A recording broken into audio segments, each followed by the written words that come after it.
Okay, Guy, you happy to start the stream, please? Yep, we're all good, Mark. Okay. Okay, Guy, you happy to start the stream, please? Yep, we're all good, Mark. Okay. I have lost my visual. Okay, Guy, you happy to start the stream, please? Good evening and welcome to this evening's Scrutiny Committee of the Environment and Regeneration Committee. As usual, before we commence with the agenda, I'll just read out some housekeeping issues. Just to remind everyone present that this remote meeting is being live streamed as well as recorded via the internet, and this recording will be archived for future viewing. Could all participants please mute themselves when not speaking in order to avoid any background noise or feedback when other participants are speaking?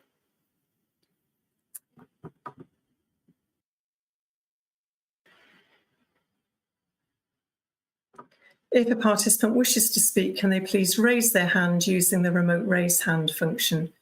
If a participant raises their hand via the remote function and is not subsequently invited to speak by myself, please just turn your camera on to indicate that you want to speak or place a message in the chat function. When invited to speak by myself as chair, please could all participants ensure that their microphone and camera is on to ensure that they can be seen and heard when actively participating. If for any reason, again, please bring this to the attention of myself or a Democratic Services Officer as soon as possible. Please ensure that all debate is raised verbally and not via the chat function for the sake of the recording. The chat function may be used to highlight any technical issues or to get the attention of myself as chair or a Democratic Services Officer. And if any participant has difficulty hearing or being heard when they're addressing the committee, then again, please do let me know or contact a Democratic Services Officer. Thank you. So can I welcome all committee and non-committee elected members, cabinet members, our officers, Vale residents, and also to anyone watching the live meeting broadcast. Before we begin the formal agenda, just two issues, please, committee members. First of all, I understand that some residents may be joining us tonight in anticipation that we would be having a bathing water quality update. And I just want to explain that that report is coming in the new year. I'm afraid the report wasn't ready for, isn't available for this evening. So we will be taking that in January or February. And then can I also invite Mark, the Democratic Services Officer, to talk to us before we begin. Thank you, Mark. Okay, thanks, Chair. Thanks, Committee. Just a very brief reminder about the call-in and request for consideration procedures. For call-ins, as members will be aware, a cabinet decision can be called into scrutiny committees within the 5 working day time frame after the decision is published. If a member wishes to call in a relevant cabinet decision to this committee, they would need to complete a call-in request form with the reasons for the call-in given in line with the rules set out in the Council's constitution. These can be found in the section 7, subsection 7.24 of the Constitution. Completed call-in forms should be forwarded to us in Democratic Services, and we will liaise with the Chair and Chief Executive in relation to it. Chair of this committee may accept or refuse a call-in request. If approved by the Chair, the report called in will be considered by the committee within 20 working days of our receipt of the call-in form. Therefore, an additional meeting may be required and scheduled. Just to go on very briefly as well for a request for consideration. Similarly, if any member of the Council wishes to make a request for a subject to be considered, this committee would need them to submit a request for consideration form. A report in relation to this request for consideration would then be completed and submitted in time for the next appropriate committee meeting. Further detail on requests for consideration, again, can be found in the Council's Constitution, Section 7, subsection 7.16.3. Please feel free to contact myself if you have any questions on either procedure. We will also be emailing all members of the committee shortly after with copies of both the relevant forms so you have them to hand for future use. Thank you, Chair.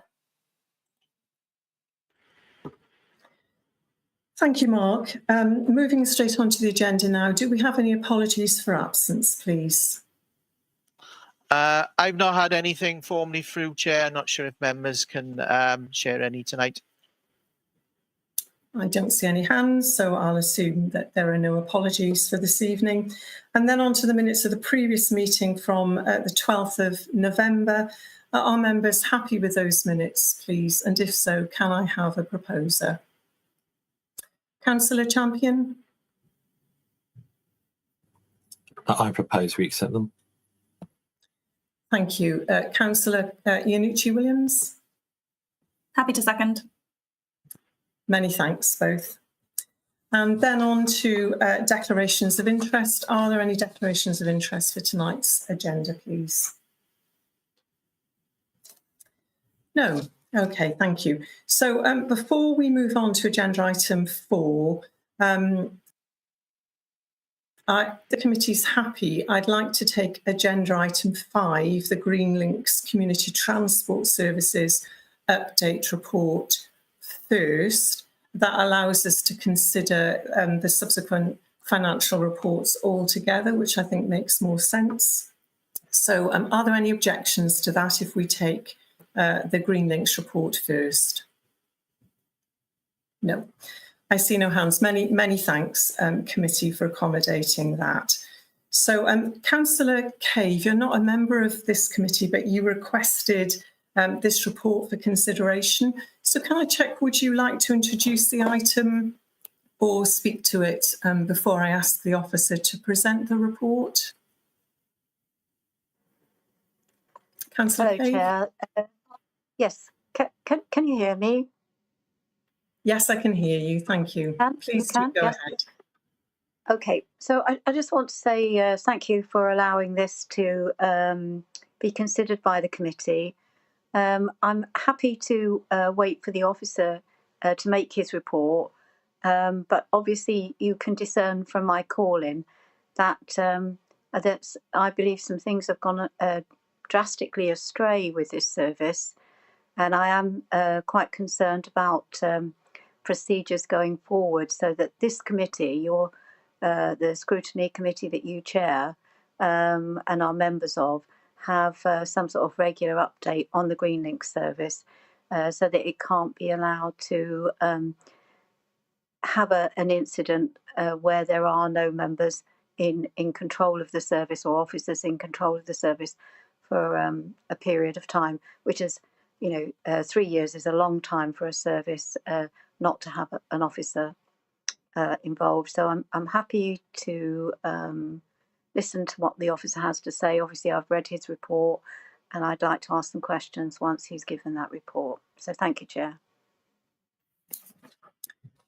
Thank you, Councillor. And hopefully the officer will pick up those issues in the presentation, but if not, there will be an opportunity to ask those questions once we've heard the summary of the report. And we're joined tonight by Kyle Phillips, also with support from Miles Punter, who I believe is also with us this evening from Neighbourhood Services. So Kyle, over to you. Do you have a presentation for us?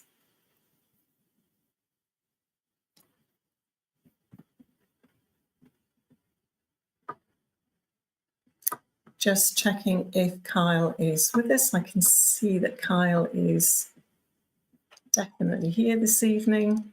He should be joining us shortly now, Chair. Kyle, can you just press, obviously, the main button to speak, please?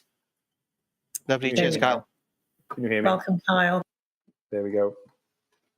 I have got a presentation. Unfortunately, it wouldn't share on my screen earlier, so I know that Mark is going to share the presentation, and then I can run through it. Yeah, thanks, Kyle. It's Gareth's going to share it. Oh, Gareth's going to share it. Coming Great. up now. Yeah, lovely. Okay. Cheers. Thank you. Thank you, Gareth. So if I run through first slide. So Greenlinks is a demand responsive transport service. It's been operating for around 13 years and operates using a combination of Section 19 and Section 22 permits. It forms part of our public transport service throughout the Vale, and primarily caters for people who are unable to access what we call regular public transport. It generally operates between 9 and 4 Mondays to Fridays and is also available in the evenings and weekends for group members. Next slide, please. The service currently operates with 12 volunteer drivers. Volunteer drivers tend to give 1 or 2 days a week of their time, but obviously that can vary during seasonal holidays and the summer, etc. We've got 7 vehicles, 2 12-seaters, 2 9-seaters, and 2 caddies, and 1 vehicle that is used by Dinas Powys Voluntary Concern, which was awarded through Section 106 money. Members of the scheme make a request for transport up until midday the working day before. We then look at the number of requests we've got, and we draw up a schedule with the aim to get as many people as we can transported. Previously, under Section 22 permits, we operated the G1 service Monday to Friday, which catered for rural areas in the Vale of Glamorgan.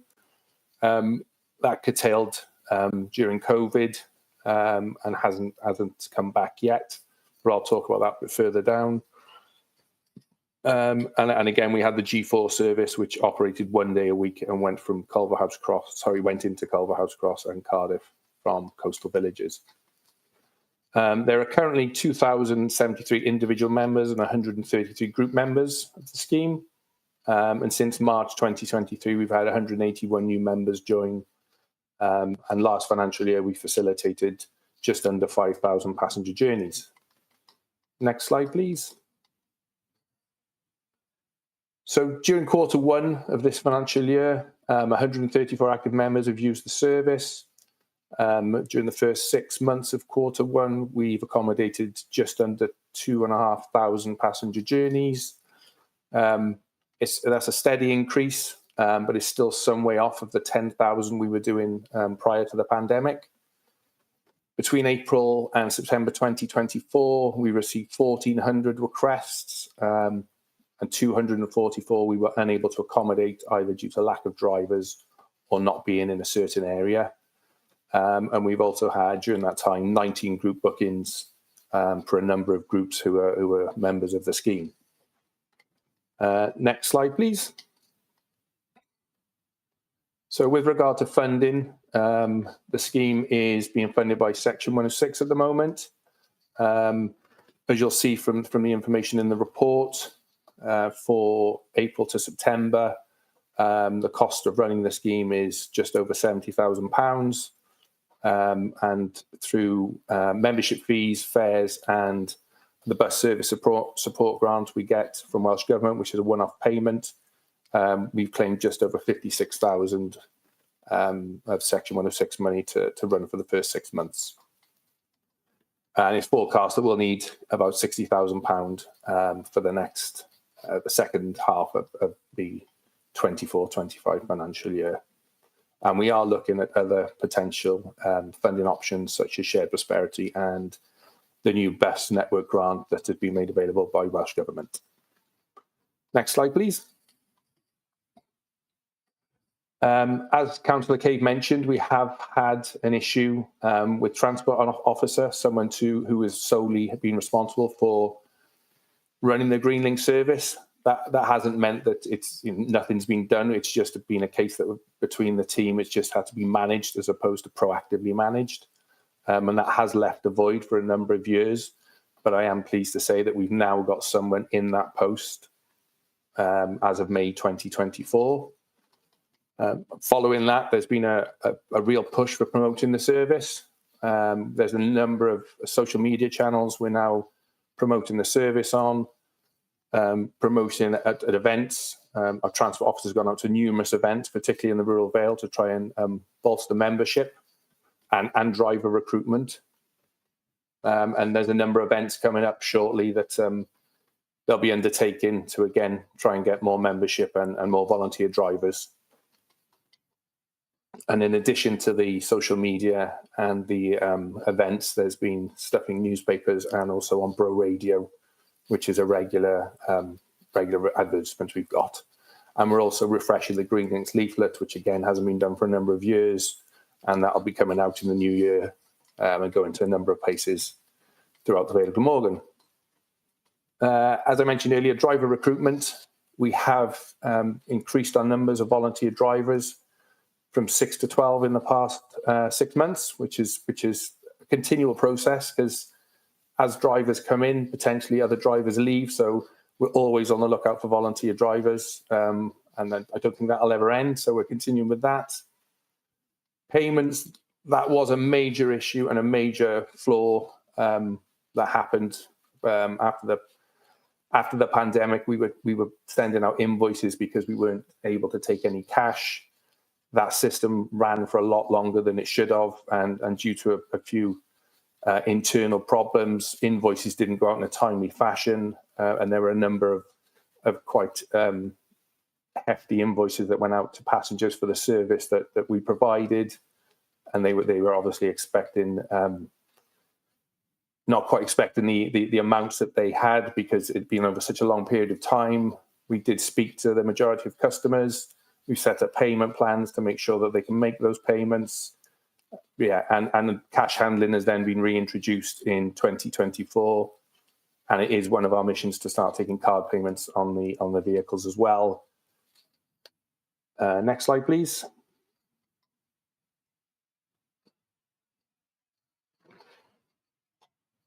So with regard to the Council's Project Zero commitment, we have 2 electric vehicles now in the fleet, which will be replacing 2 of the existing diesel-powered caddies. They were donated to us by the Cardiff Capital Region. They were taxis that were part of the Try Before You Buy e-taxi scheme that ran for a couple of years. So we're looking forward to adding them to the fleet. They have been out over the last few weeks. We're still testing the range on the vehicles, but yeah, all's looking well, and they should be an everyday occurrence now, going out and picking up our members. Membership survey. We're getting a survey out to all our current members to get their feedback on the service, what they would like to see the service do, particularly with regards to the G1 service, days they would like to see it operate. We don't feel that there's probably going to be the demand out there to go 5 days a week from the reintroduction. So we're getting some feedback to work out what days would be best for the majority as a start, with the plan then hopefully over the coming months to ramp that service back up to what it was pre-pandemic. Next slide, please. I've already mentioned the G1 service as part of the membership survey. But yeah, we've got people coming in next week to look at our ticket machines, because we've got to get the ticket machines back up in order. We've got to make sure our Section 22 permit is in place, and we've got to register the service with the Traffic Commissioner. Before we can register the service with the Traffic Commissioner, we need the feedback from that survey, so we can tell the Traffic Commissioner what days the service will be running. Next slide, please. And that is a brief overview of the report, and any questions?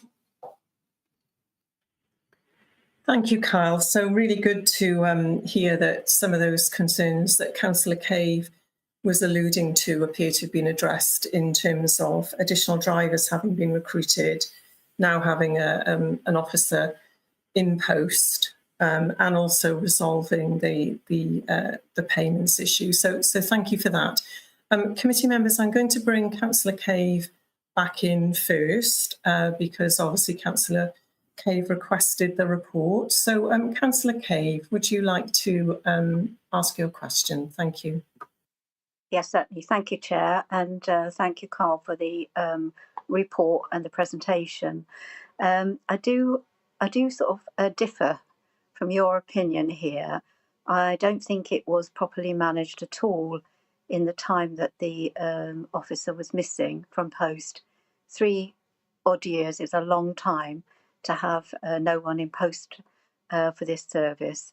And I don't know whether members can recall, but about this time last year, or a little bit later on in the year, at the time when we were setting council tax charges for last year, our leader, Liz Burnett, said that one of the 1% of our council tax increase for last year was to pay for a bus service. I did point out at this stage that we don't have a bus service in a lot of the rural Vale. And I think our leader actually at the time said I was being inflammatory. And you can see that I clearly wasn't being inflammatory. I was just being correct in stating that the bus service that we have in the rural Vale is our Greenlink service. And at the time, that wasn't properly functioning. I'm very pleased to hear that the ticket machines will now be serviced correctly, and there won't be an issue with people receiving extraordinarily high invoices for the travel that they've made. And that is a particular concern of mine, given that this is often a vulnerable group of people.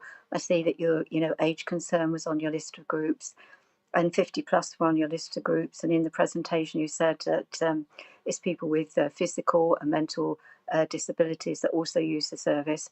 And I think for them to be expected to pay hundreds and hundreds of pounds on an invoice for a service that they should be able to pay at the point of use is completely unacceptable. And I would ask the committee and the chair to perhaps going forward have a regular update on the Greenlink service, because I'm sure that none of you were aware that the service was being so run down for the period of time from 2021 to 23-24. So I am grateful that you've given the report, but I am still concerned about a number of things.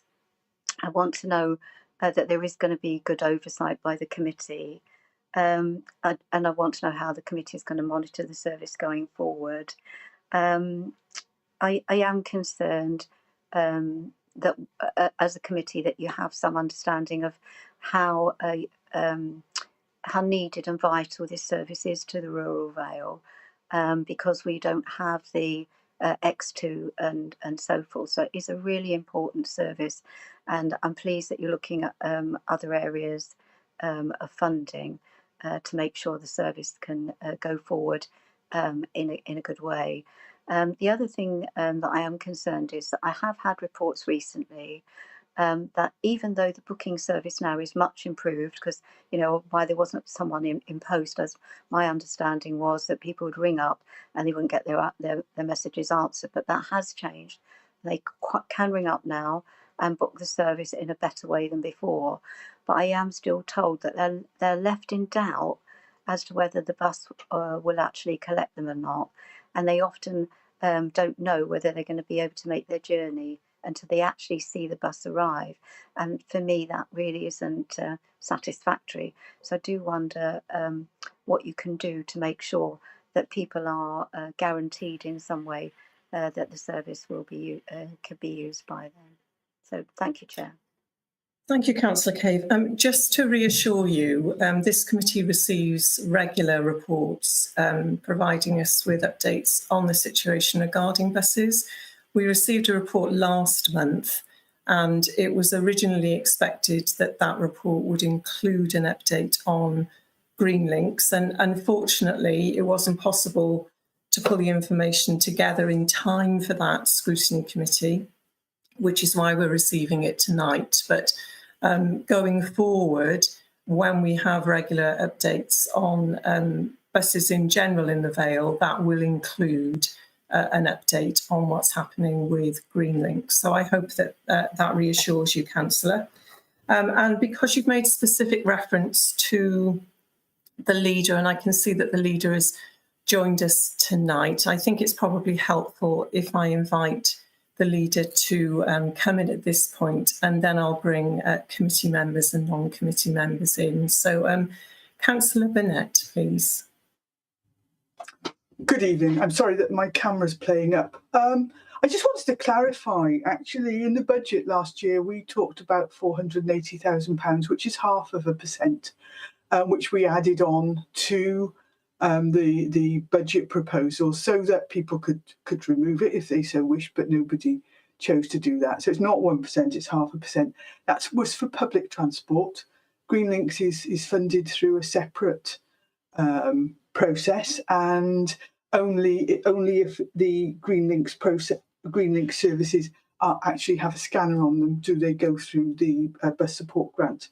So at that time it was specifically for public transport, and at that time, as we said, that because all the bus services west of Barry are not commercially viable, that they would all have been lost had we not subsidised them with the extra 0.5% on council tax. So if I could just clarify the assertions made by Councillor Cave as being incorrect. Thank you, Chair.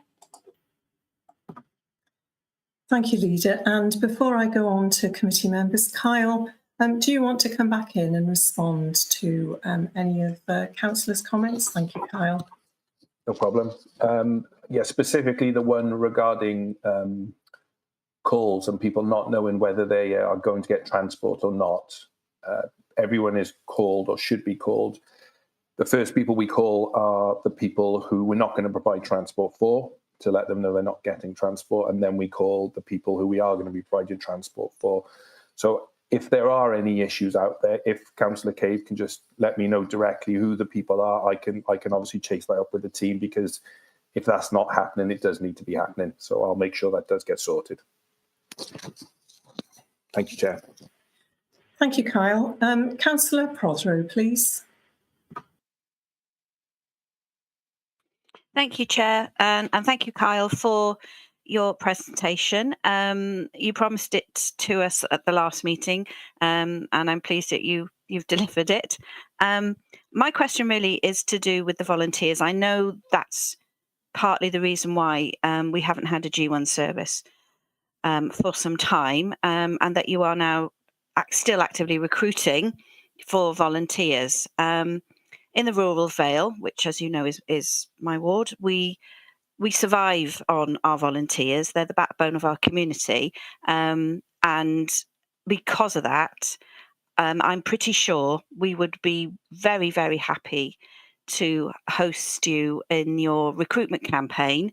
We have GVS coming the 10th of February out to our village hall in Ogmore to just talk to residents about volunteering opportunities. I think it would be a good time for you to come along too, if you could, or one of the team, especially as if you have to apply for your license to start the G1 again.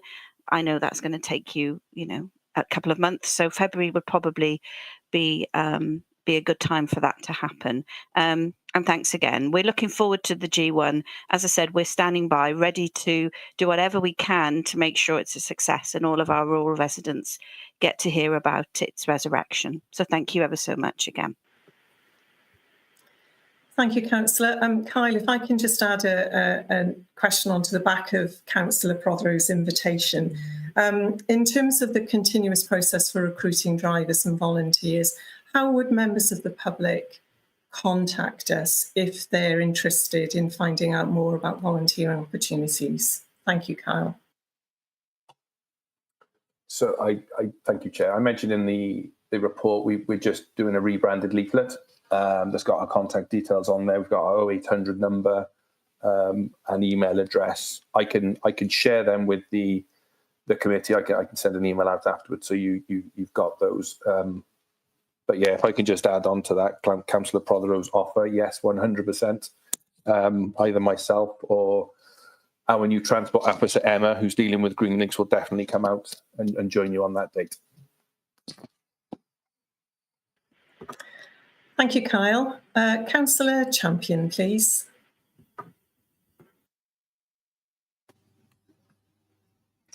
Oh, thank you for that. We also have a monthly coffee morning in Cowbridge at the first Saturday of the month, which you could attend, Kyle. Since 2019, 2020, £372,000 of 106 money is being diverted to green links. Cowbridge has contributed about 83,000, which is the biggest contributor, I believe. And now I'm not saying that shouldn't happen, but 10,000 of that was this year without any sort of discussion with the local members. Now, I know Cowbridge ward is a rural ward, going from Ashterdown and down to St Hilary and places. So yes, there obviously is a need within the Cowbridge ward, but the question is, it's quite a lot of money. Who makes the decision about the money going to green links? Is that a cabinet decision? I think that basically covers my question. Thank you, Councillor. Kyle, are you able to respond to that, please? Thank you. I am, yes. So there was a decision a few years back by Cabinet to top slice Section 106 money to fund the Greenlink service across the Vale. At the time, Greenlinks only operated in the rural Vale, but once it was open to top slicing, it started to run into other areas and then started covering the whole of the Vale. Obviously, like I say, that was a cabinet decision, and then anything that usually our Section 106 officer informs local members where the money, Section 106 money, is going. So I can obviously take that up with the Section 106 officer to make sure you're being informed of these decisions. Yeah, she does give us a report of where the money is going. Yeah, sorry, Councillor Champion, I missed that. Did you want to come back in response to that?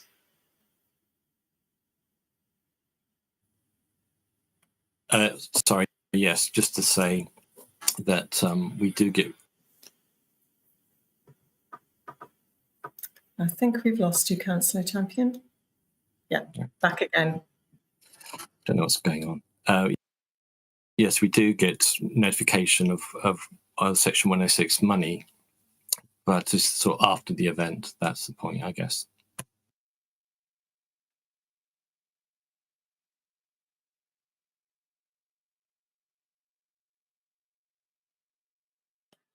Sorry, Chair, are you muted?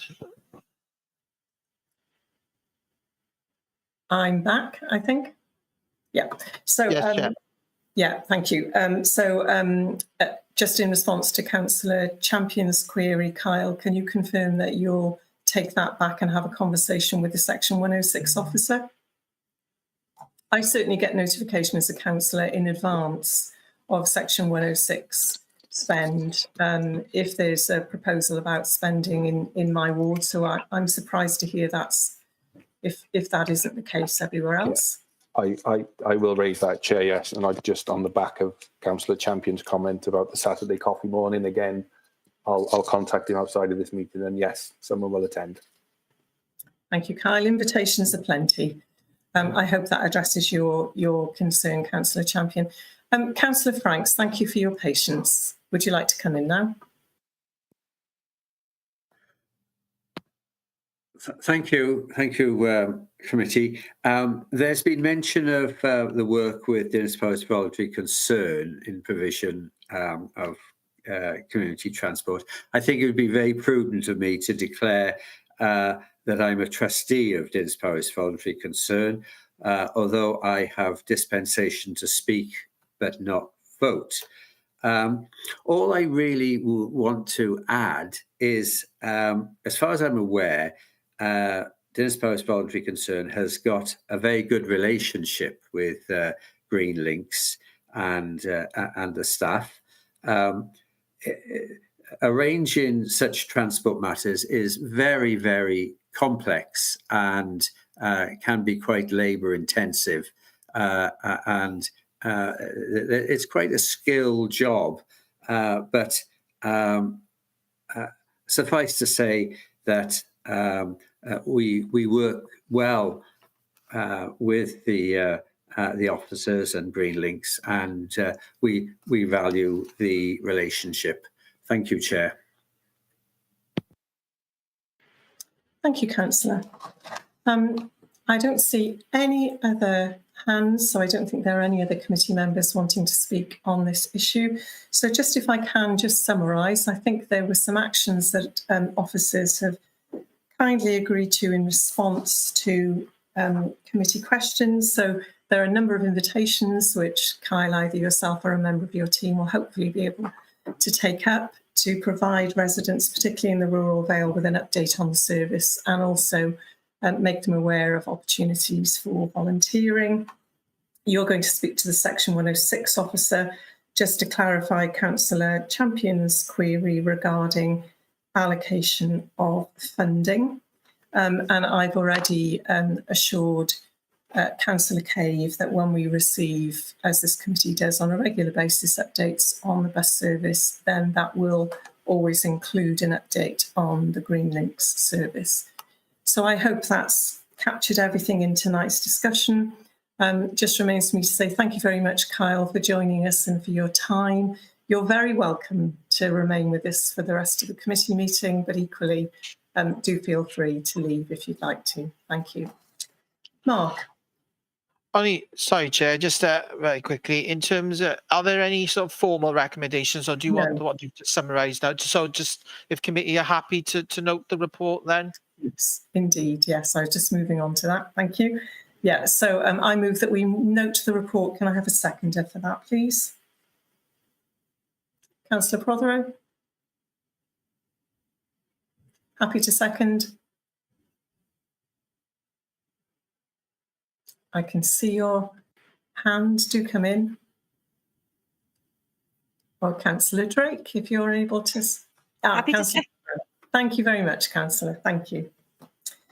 So now we go back to agenda item 4, Cabinet reference for the medium-term financial plan 25 to 26 to 29-30. This is a refresh and update. This is before us tonight, committee, for our consideration, with any recommendations being taken back to Cabinet. Members are, of course, aware that only a very small percentage of the overall budget falls within this committee's remit, with over 70% of the budget being committed to statutory services, and delighted to be joined by Gemma Jones, the operational manager, who's going to take us through the report. Over to you, Gemma. Thank you very much, Chair. I think Gareth is hopefully going to share some slides on my behalf to take us through the report. Thank you very much. I'm very conscious that this is obviously a moment in time in terms of our budget setting, and obviously we've had some information coming out of Welsh Government today that hopefully looks a little bit more optimistic than some of the figures in this report.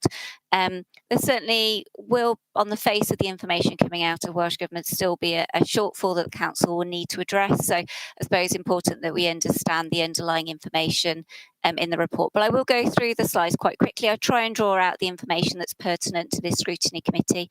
And then, of course, I'm happy to take any questions on the report. So, as the Chair said, obviously a significant proportion of the Council's budget is allocated to those frontline services of schools and social care. And I would go further. Obviously, there is also a line for learning and skills, which again requires a level of protection.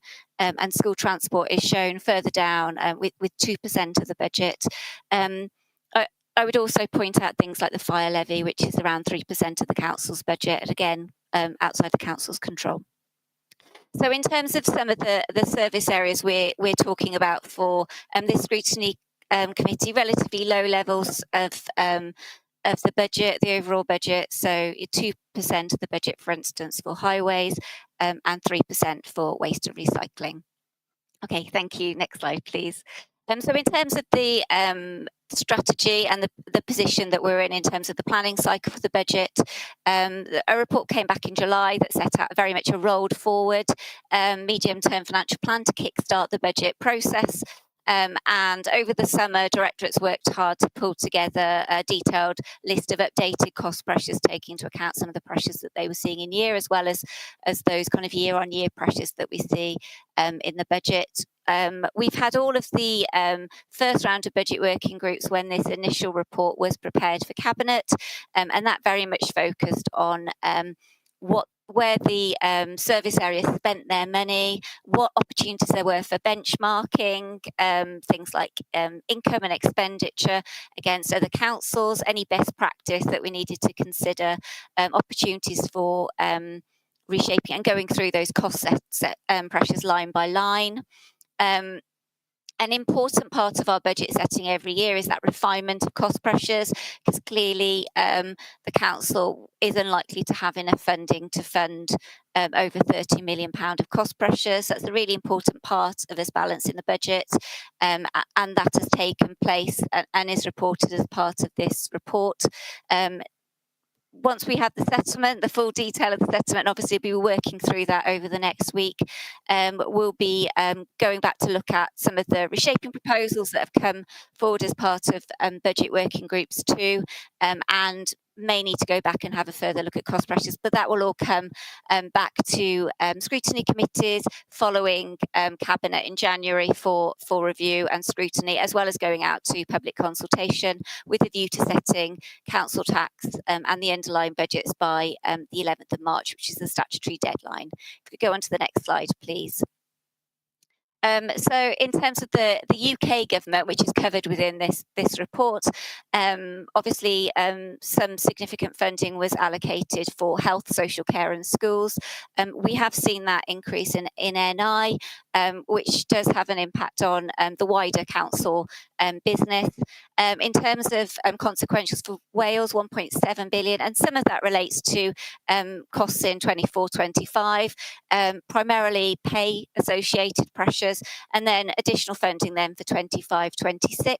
And also we really welcome the spending review in spring 2025 and the potential for 2 or 3 year settlements to aid the planning of a sustainable budget. If we go on to the next slide, please. So that initial roll forward pulled together of cost pressures came to £34.3 million of pressures.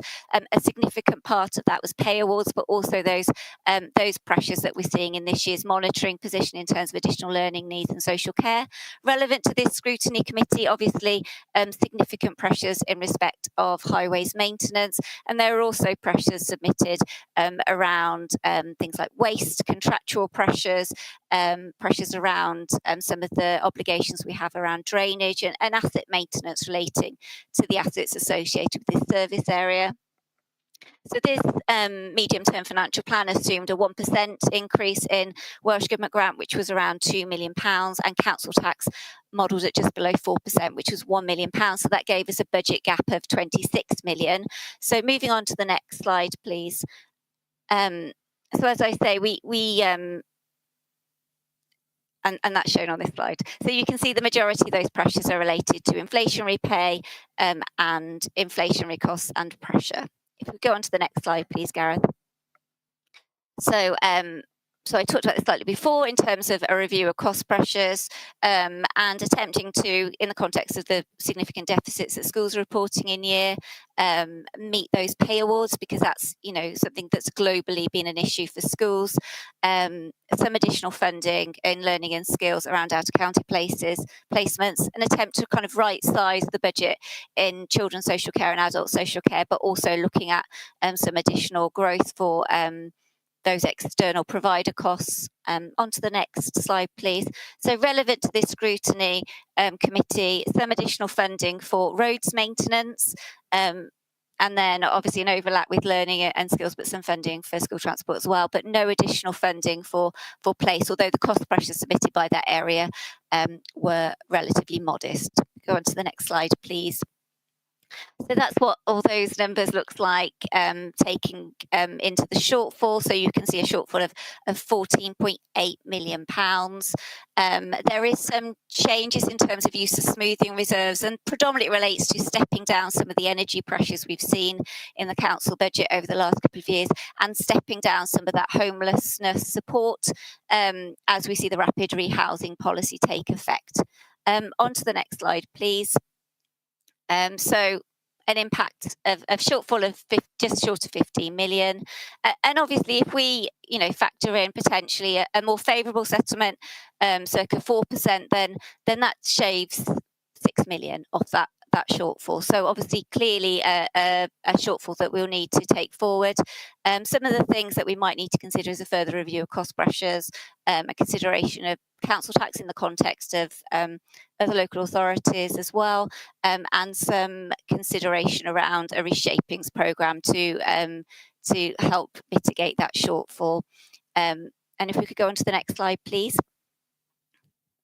So I think this slide very much kind of recaps some of those metrics around every 1% of council tax, £1 million, and 1% of Welsh Government grant, £2 million. We have got some increase on council tax, so that will need to be factored into the calculations, and that's something that we're working through at the moment.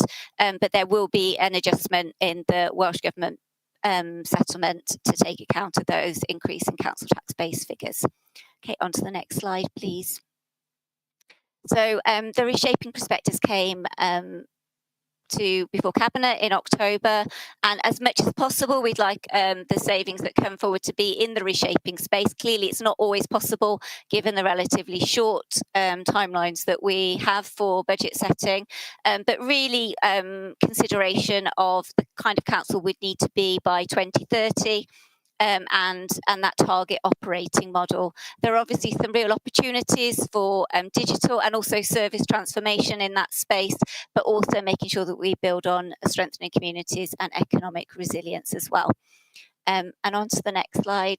And in terms of engagement, which is really increasingly important part of budget setting, we will be drawing some of the consultation that's taken place as part of the corporate plan and the reshaping proposals. We're engaging with schools, so we had a briefing to Budget Forum, but we'll need to consider further engagement with the wider schools community.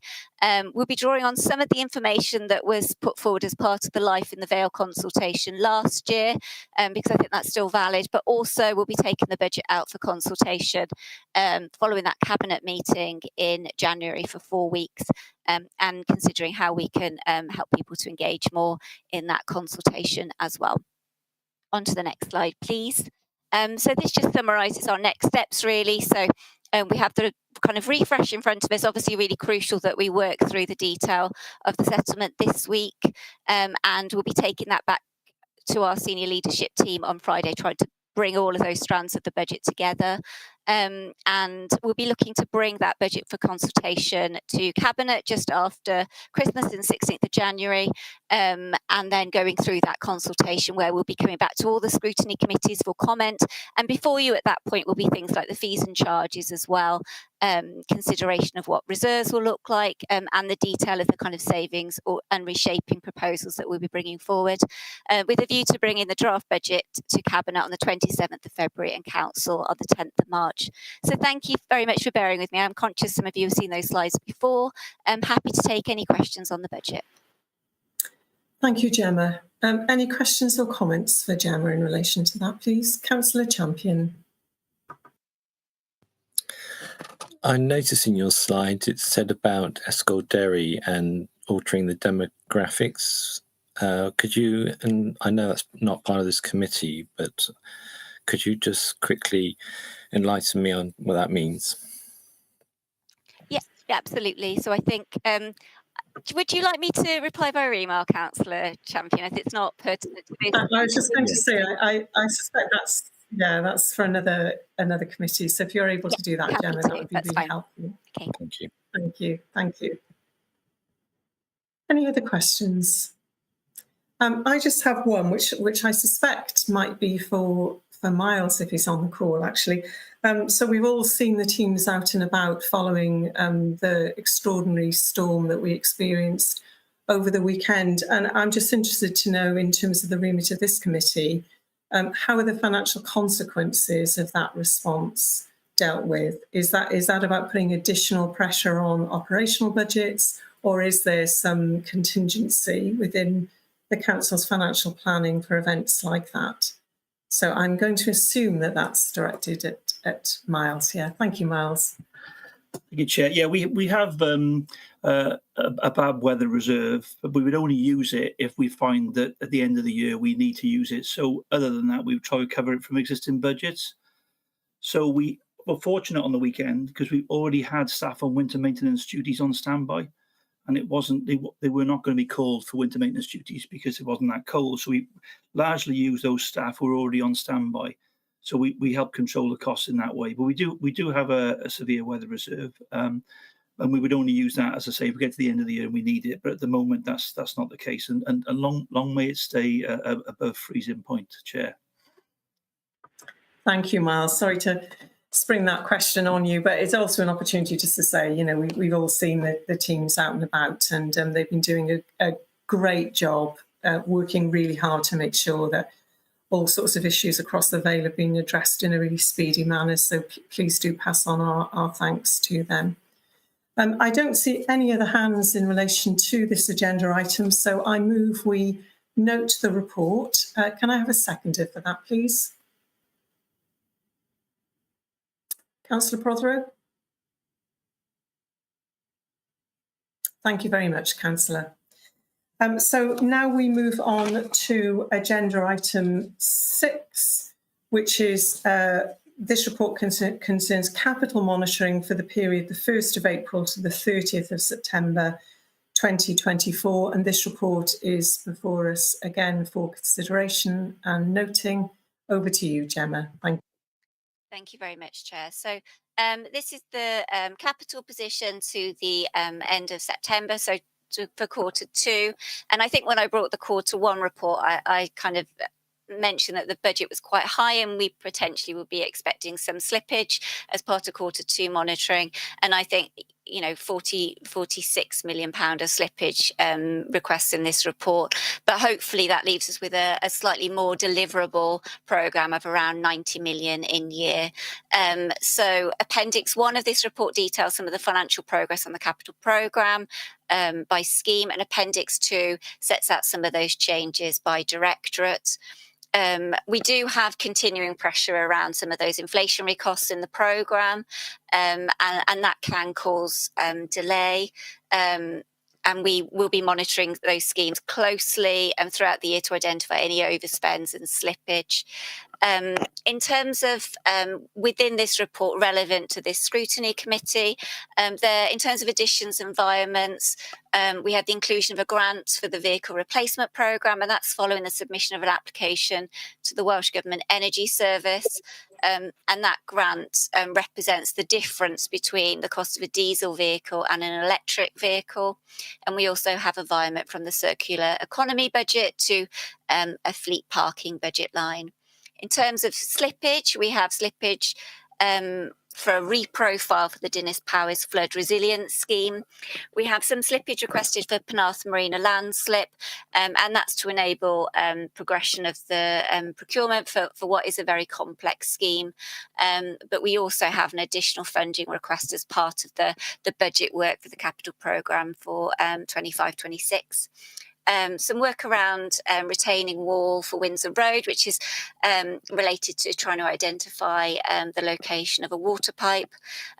In terms of the landmise construction slippage, that's in part pending the completion of an outline business case and the Welsh Government response, but there are issues with the viability of the scheme and also some slippage relating to Restore the Thaw, apologies.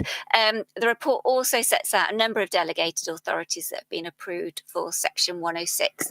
So those are the main points I was going to draw out, but I'm happy to take any questions on the report. Thank you very much, Jenna. Are there any questions from anyone, please? No, I don't see any hands, in which case I will take us through the formal recommendations. That the progress made on delivering the 24-25 capital programme within the remit of the committee be noted, and I'm going to suggest that we take all of these as one item. That the use of delegated authority within the remit of the committee is noted. That the use of the emergency powers within the remit of the committee is noted. And that the changes to the 24-25 capital programme and future years capital programme within the remit of this committee are noted. And I move those recommendations. Could I have a seconder for them, please?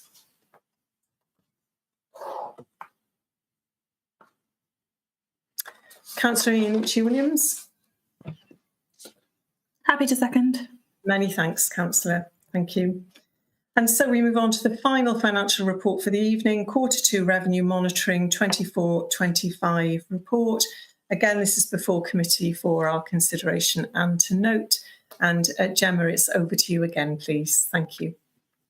Okay, thank you very much, Chair. So this report sets out quite a significant in-year overspend that will need to be funded from unplanned use of reserves, and an increase on the overspend due to an emergence in an overspend in the school transport space, and also an increase in some of the pressures that we're seeing across children's and adult services.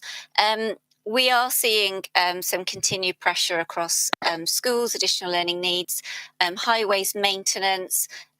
We've got some ongoing costs in terms of waste HGV drivers, and they're all mounting up across the council. Now, in the last couple of weeks, we have seen some emerging grant funding from Welsh Government.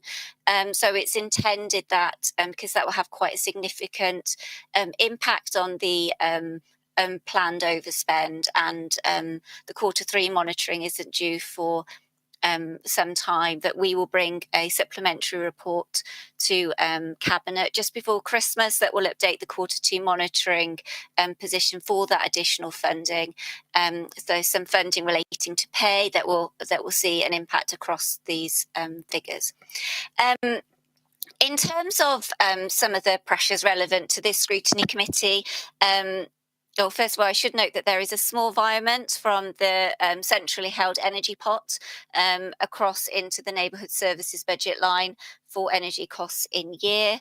In terms of pressures, we see, as I say, pressures around highways maintenance, some pressures around equal pay costs, not equal pay, apologies, HGV driver payments, so market forces payments for HGV drivers, and that's due to some of the recruitment issues that we have been seeing.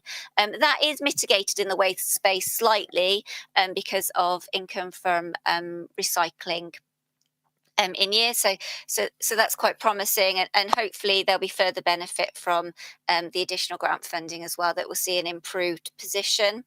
In terms of the savings position in year, neighbourhood services particularly had a lot of lines of savings for 24-25, and a lot of quite complex savings to progress. So although we're seeing a relatively low, around half achievement of savings, progress does continue to be made against those savings line, and there's been some quite additional amount of resource from the transformation team in recent months that have seen a lot of those savings lines start to move forward, and we hope to get some further progress made in the remainder of this financial year. And I think those are the main points I was going to draw on this budget. The place budget is, of course, break even at this point, but I'm happy to take any questions on the report. Thank you, Gemma. Are there any questions from anyone, please? No, I don't see any hands, in which case I'll move to the formal recommendations, which we'll take as one. They are for noting that the position with regard to the authority's 24-25 revenue budget being noted, and that committee notes the revised budget for 24-25 as set out in the relevant sections of the report. I move those recommendations. Can I have a seconder, please? Catherine Iannucci-Williams. Happy to second. Many thanks, Councillor. Gemma, thank you so much for joining us for those three reports this evening. As ever, you're very welcome to stay for the rest of the committee, but equally do feel free to leave and enjoy the remainder of your evening. Thank you for your time. And then we move on to the final report for this evening's committee, which is agenda item 8, the annual delivery plan monitoring report for Q2 performance in 24-25. As usual, this report is before us for our consideration, with any recommendations being referred back to Cabinet. And I believe Miles Punter is going to be presenting this report to us. Is that right, Miles? I think it's Marcus, Chair. If Marcus is here, but yeah, I do hold his tape. I am in the background to answer the difficult questions, Chair. Thank you very much, Miles. Welcome, Marcus. Over to you. Thank you. Thank you, Chair. Yes, we'll run through the report, and if there are any questions related to Miles' area, Miles is here to answer those. Really quickly, this report actually is slightly different to previous quarter reports. Our colleagues in corporate services have actually used a new system called Power BI, which works with Microsoft to present the performance reporting. This quarter, the performance actually, the attached presentation actually covers the whole council or majority of the council's figures, and it is hoped that next quarter it will be a scrutiny committee specific production of the data. But you'll see at Appendix A, we have the presentation attached. I don't intend to present. I will run through the presentation if that's okay with you, Chair. And if any members have any questions regarding Appendix A, they can come back to with questions following the actual presentation. You can see on the second page of the presentation, the overall RAG status for the annual delivery plan is green. The various 4 wellbeing objectives are shown there, and overwhelmingly the status is green in each of the objectives, objective 1, 2, 3, and 4, with some smaller and varying areas of red and amber performance. Moving on to page 3, you will see that in terms of the measures, the figure is a little bit more skewed, partly because quite a few of the measures in Objective 1 are not reported quarterly; they're annually reported. Quarter 2, 57% of the measures remain green, with 28% red and 14% amber. In terms of Objective 3, again, 55, nearly 56% are green, 22% red, and 16% amber.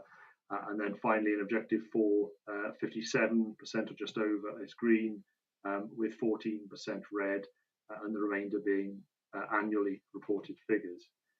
That, of course, again, is the whole council's performance against that, not just this scrutiny committee.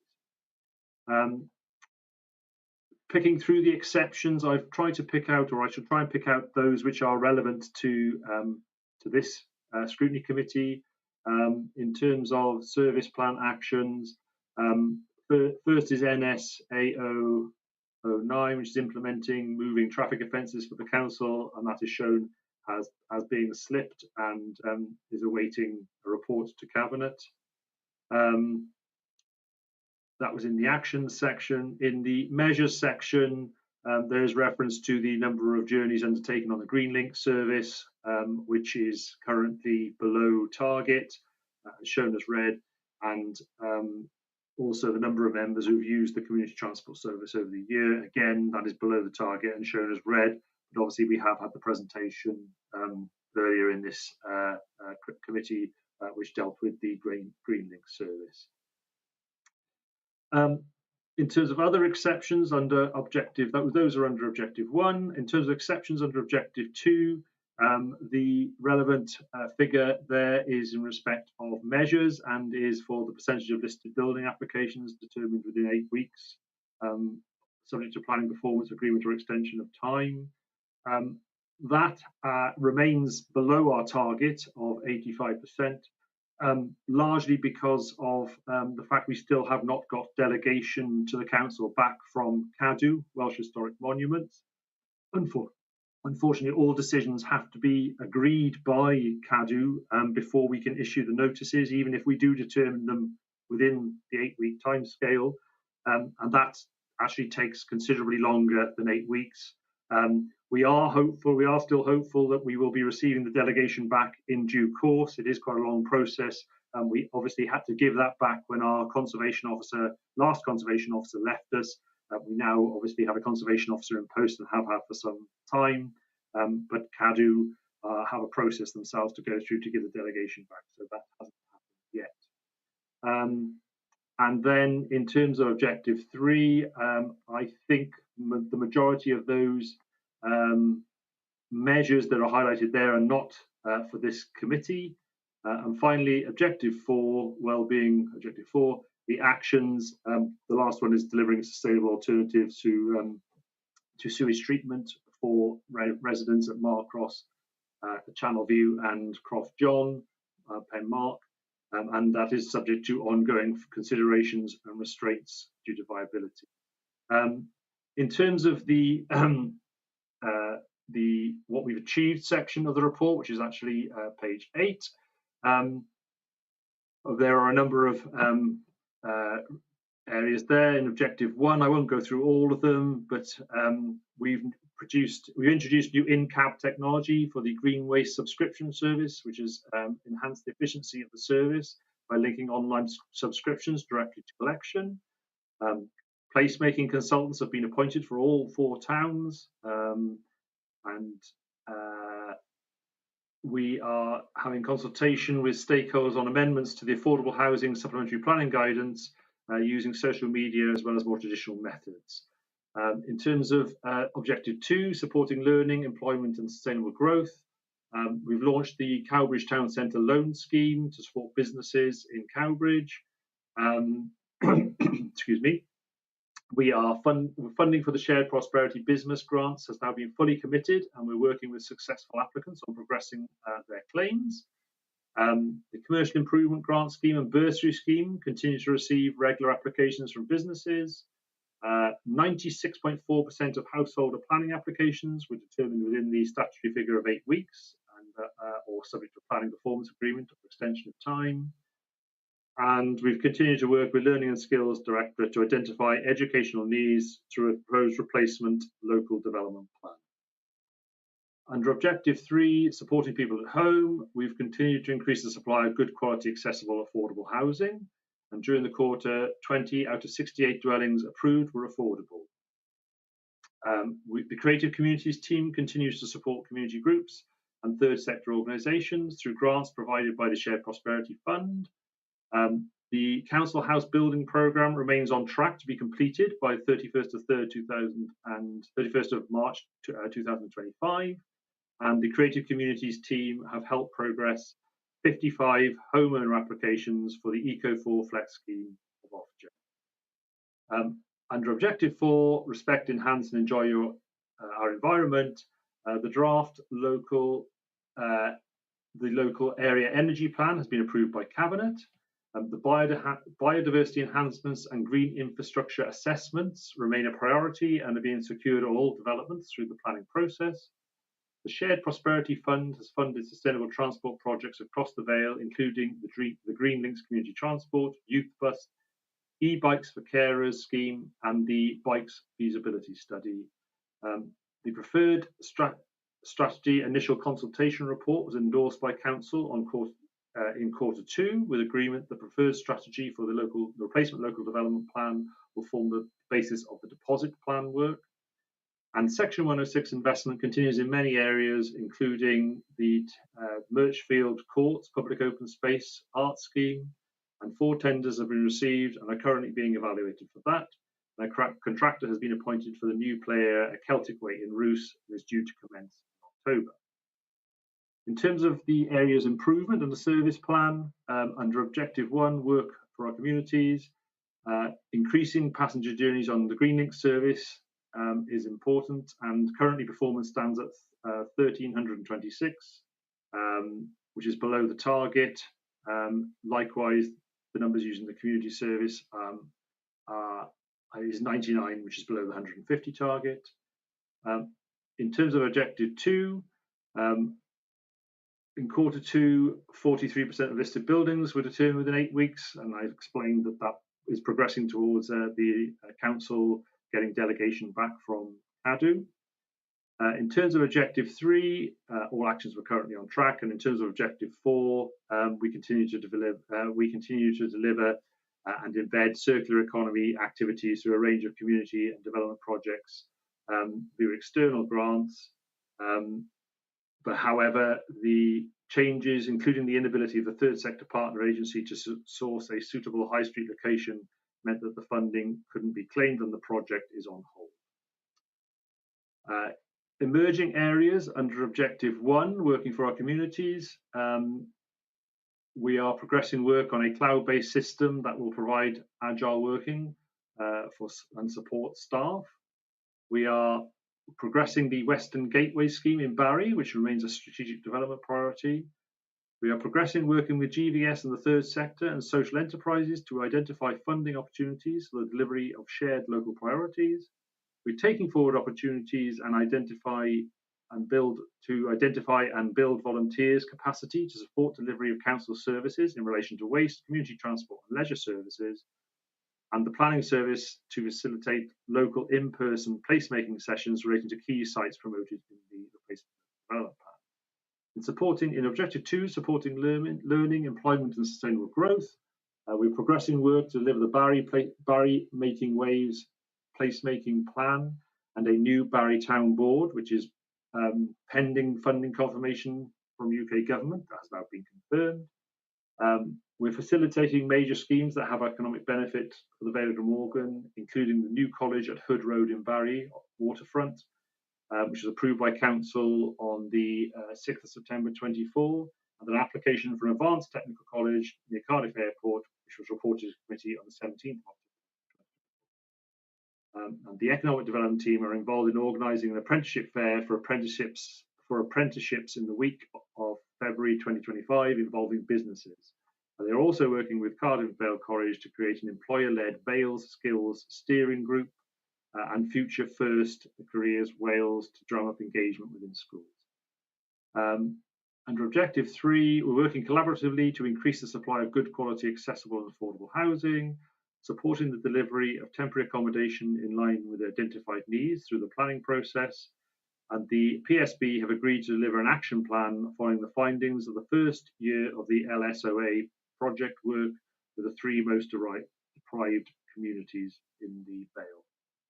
And Objective 4, under Respect, Enhance and Enjoy Environment, we're progressing work through Project Growth to support the achievement of the Council's waste commitments, including achieving the statutory target of 70% by 2024, developing a local flood risk management strategy, aims, objectives and measures in conjunction with specialist consultants.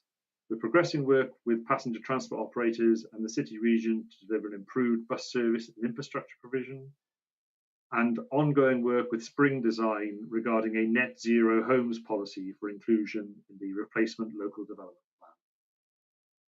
And finally, emerging areas of concern with regard to Objective 1, working with and for our communities, rising inflation, which puts pressures beyond our control, impacting on the cost of delivering Section 106 and other schemes. Attracting and retaining suitably qualified staff in a competitive market remains challenging, and there is an ongoing skills shortage. Under Objective 2, which is supporting learning, employment and sustainable economic growth, the viability of new development is impacting upon the amount of Section 106 contributions we're receiving, and developers going into administration and Section 106 planning contributions not being received has impacted on some of the money that we haven't received via the Section 106 process. Under Objection 3, supporting people at home and in their community, the ability to implement placemaking plans will be dependent on funding. However, lower cost ideas are emerging from early drafts, such as responding to the needs of young people and identifying quick win solutions to do this. And finally, and under Objective 4, viability of new development, mentioned that is affecting Section 106 contributions. There are challenges in supporting the shift to a circular economy and maintaining the waste and recycling services in a competitive HGV driver market remains challenging. So that is pretty much all of the areas picked out in the presentation attached to the report. If there are any questions, please come back. Thank you very much, Marcus, for taking us through that and summarising that so clearly for us.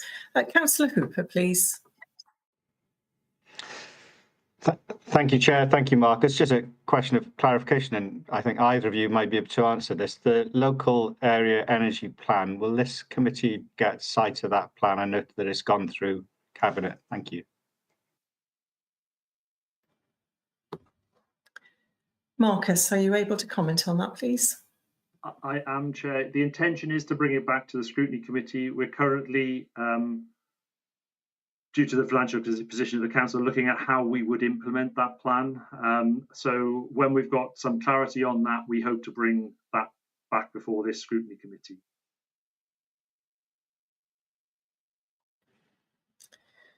Thank you, Marcus. And Councillor Hooper, I'll ensure that that's included within our forward work programme so that we're clear on when we can expect that.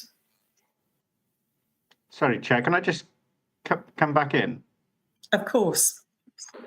I just, I think it'd be useful to see the local area energy plan as it went through Cabinet. I don't think we need to wait to see about how the resources have been applied to it. This is supposed to be a strategic document that references the energy needs of the area. I appreciate it's relatively technical in nature, but I think this committee should see that and not just wait for a resource plan to be associated with it. I'd appreciate some comment on that. Thank you. Marcus, can I invite you to respond to that, please? Thank you.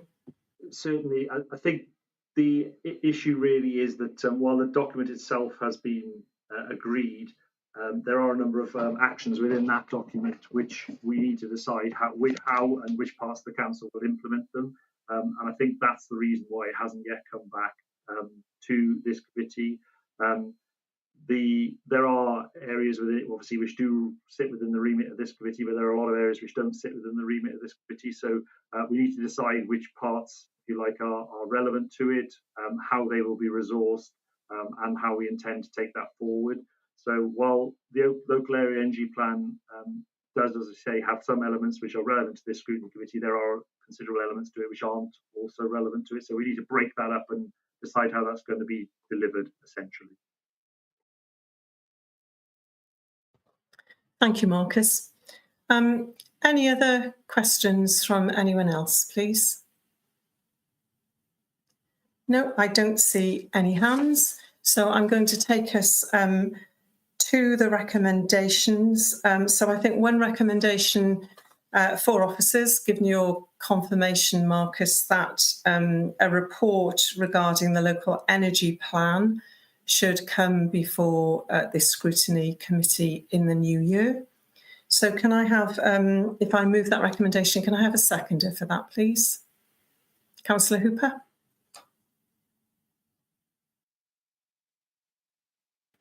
Able to confirm, Councillor Hooper? Oh, sorry, I just thought my waving hand was sufficient. I'll wave a real hand instead. Thank you. We need to hear you and see you. I can't assume that hands up mean that you're approving. It could indeed mean that you're objecting. So thank you for coming back in. And then I move us to the formal recommendations, which is that we consider the Q2 performance results and progress towards achieving the annual plan, and that we consider the remedial actions which have been taken to address areas of underperformance. And I move we note those recommendations. Can I have a seconder for those, please? Councillor Hooper? Happy to second that, Chair. Thank you very much, Councillor Hooper. So that concludes our business for this evening. Sorry, I should say thank you, Marcus, for taking us through that. Thank you. And that concludes our business this evening. So just left for me to remind everyone that our next meeting is scheduled for the 14th of January at 6 o'clock. Thank you. I will see you soon. And can I take the opportunity to wish you all a very happy Christmas in case I don't see you before then. Thank you very much. Thank you, Councillor Champion. Happy Christmas. Merry Christmas, everybody. Yeah, Merry Christmas.